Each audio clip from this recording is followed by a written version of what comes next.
Yang berikutnya, keutamaan para syuhada Uhud. Ya, keutamaan para syuhada Uhud, yaitu orang-orang yang mati syahid. Seorang muslim yang meninggal dalam keadaan syahid di medan perang itu memiliki keutamaan-keutamaan.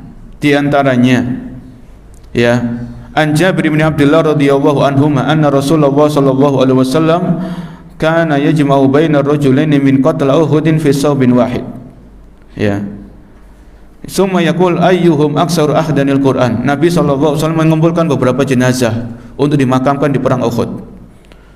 Maka Nabi bertanya, siapa di antara mereka yang paling banyak hafalan Al-Qur'annya? Fa idza usyira lahu ila ahadin qaddamahu fil lahad. Kalau Nabi dikasih tahu ini ya Rasulullah yang paling banyak hafalannya, maka beliau dahulukan untuk menguburkan jenazahnya. Ya. Wa qala, kemudian Nabi ketika menguburkan jenazah para sahabat, para syuhada ini, beliau bersabda, ana syahidun ala haula'i yaumil qiyamah. Aku bersaksi untuk mereka nanti di hari kiamat. Aku akan membela mereka nanti di hari kiamat. Wa amarahum bidafnihim bidima'ihim wa lam yusalli alaihim wa lam yughassaluhu.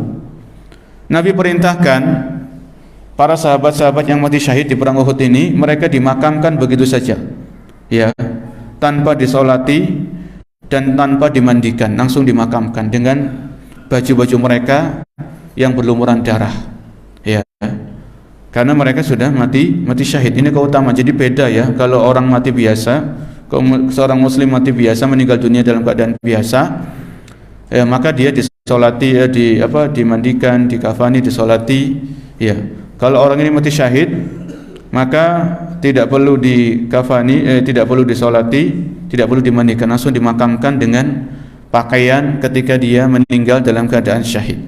Ya. Ini tadi diantara pelajaran dari perang Uhud. Kemudian diantara kisah dalam perang Uhud ini, yaitu kisah yang dialami oleh Jabir bin Abdullah radhiyallahu anhuma. Ya. Jabir ini seorang sahabat, bapaknya namanya Abdullah ini juga seorang sahabat. Lama qutila abi ja'altu abaki wa akshifu an wajhihi. Ya. Ketika ayahku meninggal, Jabir ini mengatakan, Jabir ini cerita, ayahnya beliau namanya Abdullah ini meninggal di perang Uhud. Ya. Maka aku pun bersedih. Ya, sedih dengan kesedihan yang wajar. Ya wajar kalau seorang anak ditinggal mati sama bapaknya, anak ini sedih, ya wajar. Ini sedih yang tabiat. Ya. Ja'altu abaki, aku pun bersedih dan menangis. Wa akshifu an wajhihi, aku membuka kain yang menutupi jenazah ayahku, aku buka. Ya, dibuka sama Jabir ini. Faja'ala ashabun Nabi sallallahu alaihi wasallam yanhaunani. Ya. Kemudian sahabat-sahabat yang lain itu melarang aku, jangan dibuka kain itu. Kemudian Nabi datang dan beliau tidak melarang aku. Wa qala Nabi sallallahu alaihi wasallam, Nabi bersabda, la tabkihi, jangan kau bersedih atas kematian bapakmu. Ma zalatil malaikatu tudilluhu bi ajnihatiha hatta rufi'a. Maka senantiasa malaikat itu mengepakkan sayapnya sampai rohnya bapakmu ini diangkat ke langit. Ya. Ini keutamaan orang yang mati syahid di perang Uhud, diantaranya, yaitu diantaranya adalah bapaknya Jabir radhiyallahu anhu. Ya. Kemudian yang berikutnya juga, di antara kejadian-kejadian perang Uhud itu keutamaan seorang sahabat yang namanya Anas bin Nadir. Anas bin Nadir radhiyallahu anhu. Apa di antara yang terjadi di perang Uhud ini? Ghaba ammi Anas ibn Nadir an qitali Badrin, faqala ya Rasulullah, ghibtu an awwal qitalin qataltal musyrikin, la inillahu ashhadani qitalal musyrikin la yarawwahu ma asna, falamma kana yaum Uhudin fankashafal muslimun. Ya. Jadi Anas bin Nadir ini seorang sahabat yang dimana beliau ini enggak ikut perang Badar. Enggak ikut.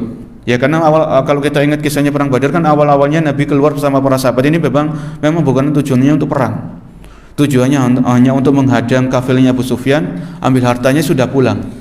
Ya, tapi terjadi peristiwa yang lain, ternyata ketika itu terjadi peperangan, yaitu di Badar. Maka ketika itu Anas bin Nadir ini enggak ikut.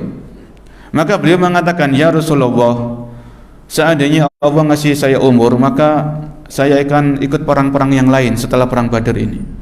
dan Allah akan melihat apa yang Allah akan mengetahui apa yang akan aku perbuat di perang-perang tersebut. Falamma kana yauma Uhud kashafal muslimun. Ketika terjadi perang Uhud, ya Anas bin Nadir ini ikut di perang tersebut. Ya, ketika pasukan sudah kocar-kacir, bingung, ya karena sudah diserang sama orang-orang kafir. Ada beberapa yang sudah mati syahid seperti Hamzah, ya, pamannya Nabi ini mati syahid di perang Uhud. Maka para sahabat ini ada berbagai macam sikap. Ada yang kembali ke kota Madinah, mereka sudah merasa kalah. Ada yang tetap di tempatnya di situ, di Uhud di situ, tidak bergerak.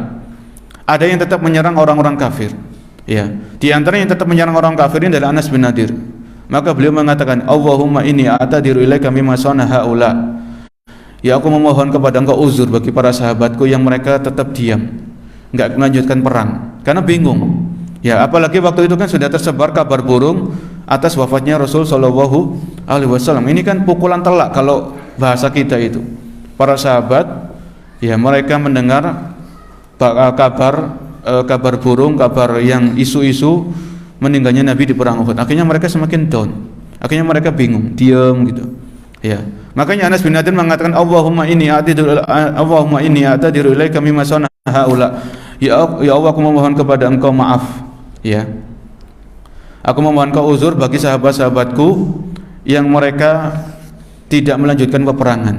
Ya, karena Anas bin Nadir tahu mereka sedang terpukul hatinya, terpukul mentalnya ketika mendengar wafatnya Nabi alaihi salatu wassalam. Ya, kemudian wa abra'u ilaika mimma sana haula'i, dan aku berlepas diri dari apa yang dilakukan oleh orang-orang musyrik. Ya, berlepas diri dari yang dilakukan oleh orang-orang musyrik. Summa taqaddama. Kemudian Anas bin Nadir ini tetap maju. Ya, tetap maju melawan orang-orang kafir, orang-orang musyrik sampai beliau meninggal dunia, sampai beliau mati syahid. Fa wajadna bihi bid'an wa samanina darbata sayfin aw ta'nati rumhin aw ramyati bisahmin. Setelah peperangan usai, Anas bin Nadir ini didapatkan di sekujur tubuhnya itu 83 luka. Ya, ada sabetan pedang, ada tombak, ada panah, ya, macam-macam. Fa wajadna qad qutila wa qad massala bihil musyrikun, dan jenazahnya Anas bin Nadir ini sudah dicincang-cincang sama orang-orang musyrik. Ya. Fa ma arafahu ahadun illa ukhtuhu bi bananihi. Jadi enggak ada orang yang tahu jenazahnya Anas bin Nadir ini kecuali saudara perempuannya, yaitu saudari perempuannya. Qala Anas kunna nara aw nadunnu anna hadhil ayat nazalat fihi. Jadi yang tahu ini adalah jenazah Anas bin Nadir itu saudara perempuannya. Dilihat dari jari jemarinya. Oh, ini jari jemari saudara saya ini, Anas bin Nadir. Yang lain para sahabat enggak ada yang tahu. Ya. Tidak ada yang tahu, enggak ada yang mengenali karena saking banyaknya luka yang beliau alami. Ya. Ini tadi berkaitan dengan keutamaan Anas bin Nadir. Tentang Anas bin Nadir ini Allah sebutkan di surat Al-Ahzab ayat 23. Surat Al-Ahzab ayat 23, yaitu Allah Subhanahu wa taala berfirman, minal mu'minina rijalun shadaqu ma ahadullah alaihi. Ada di antara orang yang beriman itu laki-laki yang membenarkan apa yang telah Allah janjikan kepadanya. Ya, faminhum man qada nahbahu. Ada di antara mereka yang terus berperang. Wa minhum man yantadir. Ada di antara mereka yang menunggu. Ya, wa ma baddalu tabdila, dan mereka tidak merubah apa-apa yang tidak boleh untuk dirubah. Ya. Jadi ini ayat ini di antara para ulama menjelaskan ayat ini turun berkaitan dengan kisahnya siapa? Anas bin Nadir. Minal mu'minina rijalun shadaqu ma ahadullah alaihi. Ada di antara orang yang beriman itu yang membenarkan, yang memiliki keyakinan yang kuat terhadap apa yang Allah janjikan kepadanya berupa surga. Faminhum man qada nahbahu wa minhum man yantadir wa ma baddalu tabdila. Ya. Ini keutamaan dari Anas bin Nadir.